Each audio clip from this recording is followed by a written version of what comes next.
बंजारन बहू। कमला एक बहुत स्वार्थी महिला है। उसने पैसों के लिए एक ऐसे इंसान से शादी की जो पहले से शादीशुदा और एक बच्चे का पिता भी था। कमला के पति को मरे हुए एक अरसा बीत गया है। अब वो अपने सौतेले बेटे वैभव के साथ रहती है।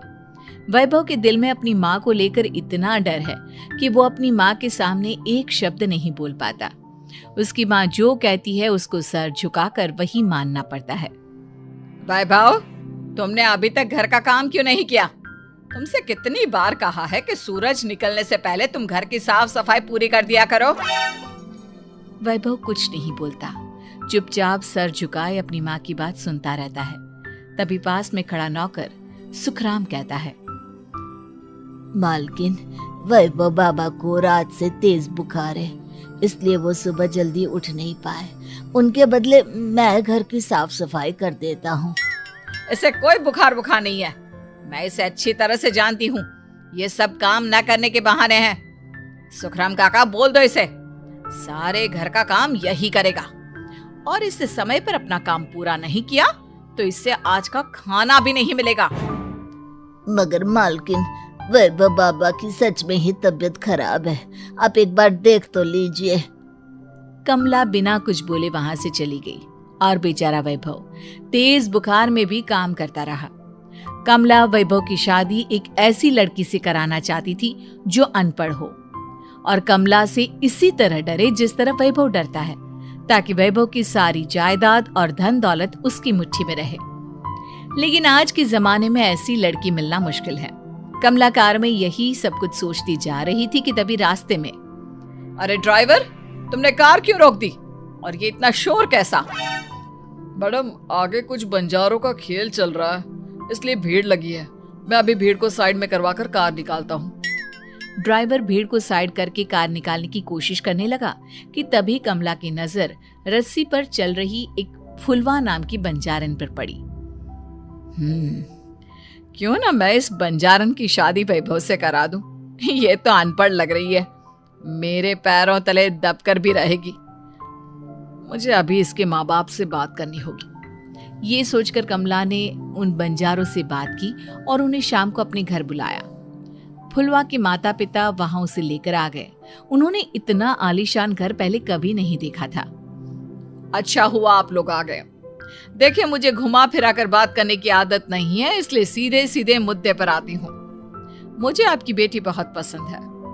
मैं अपने इकलौते बेटे की शादी आपकी बेटी फुलवा से कराना चाहती हूँ। इसके बदले में आप जो चाहो वो ले सकती हैं।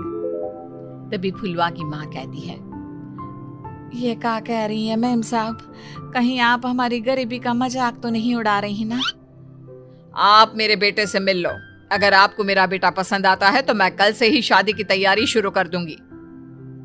सुखराम, सुखराम, वैभव को लेकर आओ।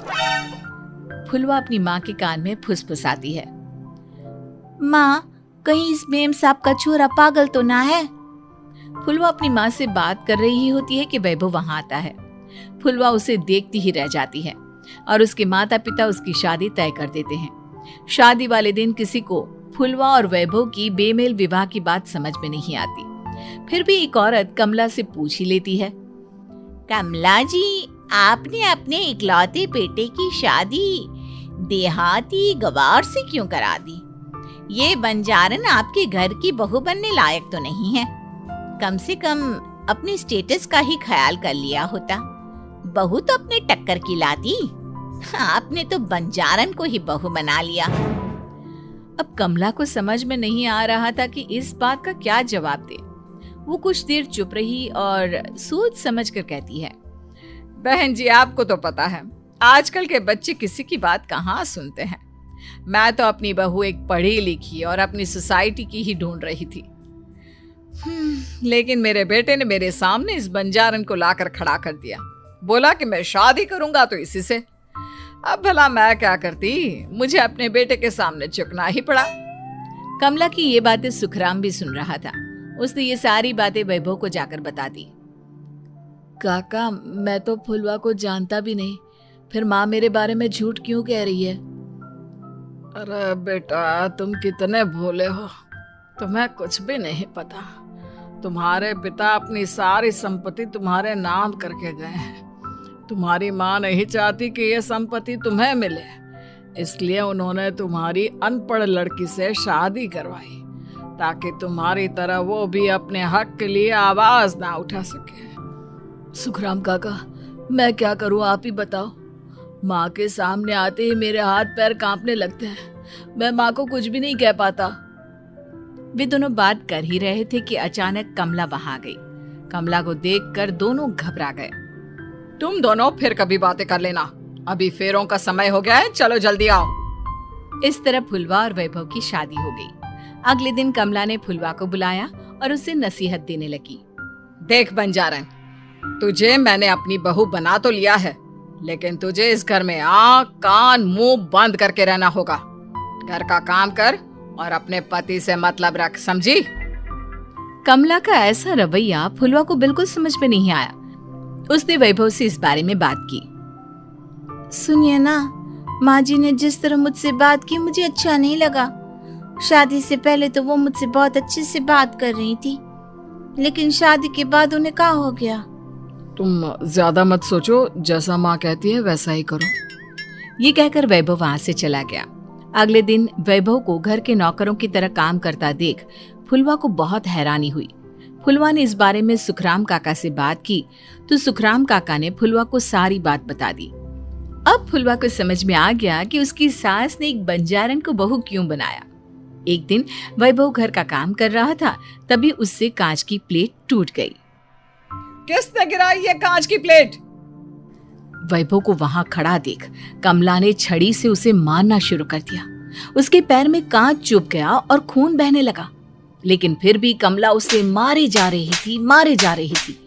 ये देखकर फुलवा ने कमला के हाथ से छड़ी छीन ली और तोड़कर फेंक दी। बंजारन, तेरी इतनी हिम्मत, तूने मेरे हाथ से छड़ी छीनी? कमला फुलवा को थप्पड़ मारने ही वाली थी कि फुलवा उसका हाथ पकड़ लेती है। ओ सस माँ, मैंने मॉम की गुड़िया ना समझ लियो। बंजारन हो बंजारन, ईंट का जवाब पत्थर से देना जानती हूँ। आज के बाद मेरे या वैभव जी के ऊपर हाथ उठाने की सोचियो भी ना, समझी ससु माँ? ये कहकर फुलवा वैभव को लेकर वहां से चली गई। उसने वैभव के पैर पर पट्टी बांधी, उसके आंसू पोंछे। वैभव ने पहली बार किसी के दिल में अपने लिए इतना प्यार महसूस किया। अब फुलवा वैभव का हर काम में हाथ बटाती, उसका बहुत ख्याल रखती। इस तरह दोनों बहुत ज्यादा नजदीक आ गए। वहीं दूसरी ओर कमला सारी जायदाद अपने नाम करने की साजिश करने लगी। और एक दिन, वैभव, वैभव, जल्दी बाहर आओ। कमला की आवाज सुनकर वैभव और फुलवा अपने कमरे से बाहर आ गए। जी माँ, आपने बुलाया? ये ले, इन कागजों पर साइन कर दे। वैभव कागजों पर साइन करने ही वाला था कि फुलवा वैभव के हाथ से पेन छीनकर कहती है, ना वैभव जी, आप इस पर हस्ताक्षर नहीं करेंगे। आओ बंजारन, मैं तुझसे बात नहीं कर रही। ये बात मेरे और मेरे बेटे के बीच की है। चुपचाप पेन दे दे, नहीं तो तेरी खाल उधेड़ लूंगी। ससु माँ, बंजारन की खाल इतनी भी ढीली ना होवे कि कोई भी उधेड़ लेवे। जो यकीन ना आता हो तो देख ले उतार के। और हाँ, बंजारन जरूर हूँ पर अनपढ़ ना हूँ। मन्ने भी पता है कि किसी भी कागज पर साइन करने से पहले उसे अच्छी तरह पढ़ लेवे हैं। पेन देती है या नहीं? ये कहकर कमला फुलवा को मारने आई तो फुलवा ने कमला को धक्का दे दिया और वो नीचे गिर गई। कमला डरकर वहां से भाग गई। अब फुलवा ने वो कागज उठाए और वैभव के साथ सीधा वकील के पास चली गई। वकील ने वो कागज देखे और फुलवा को बताया, वैभव के पिता की सारी जायदाद और संपत्ति वैभव के नाम है, लेकिन वैभव की सौतेली माँ इस संपत्ति को अपने नाम कराना चाहती है, इसलिए इन कागजों पर वो साइन करा रही थी। तो अब हमें क्या करना चाहिए वकील साहब? वकील ने फुलवा और वैभव को सब कुछ अच्छी तरह से समझा दिया। अब दोनों घर पर पुलिस को लेकर पहुंचे। कमला पुलिस को देखकर घबरा गई। पुलिस ने कहा, आपके नाम की कंप्लेंट हुई है, आपको हमारे साथ थाने चलना होगा। कंप्लेंट? कैसे कंप्लेंट? आप अपने सौतेले बेटे पर बहुत अत्याचार करती हो, धोखे से सारी जायदाद अपने नाम करा रही थी। अब नहीं इंस्पेक्टर साहब, जरूर ये मेरी बहू की कोई साजिश है, इसने गलत कंप्लेंट की है। मैडम, शिकायत आपकी बहू ने नहीं बल्कि आपके बेटे वैभव ने की है। कमला वैभव का नाम सुनकर दंग रह गई। जिस बेटे ने कभी उसके सामने सर नहीं उठाया था, आज वही बेटा उसके सामने पुलिस को लिए आया है। वैभव, तुम्हारी इतनी हिम्मत कि तुम पुलिस को ले आए? हाँ माँ, मैं लाया हूँ पुलिस को, और मेरे अंदर इतनी हिम्मत कभी ना आती अगर फुलवा मेरा साथ ना देती। आपने बंजारन बहू को लाकर अपने ही पैर पर कुल्हाड़ी मारी है माँ। मैडम, अब की बात खत्म हो गई हो तो चलो हमारे साथ। वैभव, मुझे माफ कर दो, मुझे थाने मत भेजो। आज के बाद मैं तुम्हें कभी नहीं मारूंगी, तुम्हें कभी परेशान नहीं करूंगी, मुझे माफ कर दो। वैभव अपनी कंप्लेंट वापस ले लेता है और पुलिस वहां से चली जाती है। वैभव अपनी सौतेली माँ से कहता है, मैंने पुलिस को वापस तो भेज दिया है, लेकिन मैं आपको माफ नहीं कर सकता। आपने बचपन से आज तक कभी मेरे सर पर हाथ नहीं रखा, हमेशा मुझे मारती रही, नौकरों की तरह बर्ताव करती रही। आप इस घर में नहीं रह सकती, चली जाइए यहाँ से। कमला घर छोड़कर चली गई और सड़क किनारे खड़ी होकर सोचने लगी, काश मैंने वैभव को माँ की तरह प्यार किया होता तो आज मैं इस तरह से बेसहारा ना हो जाती।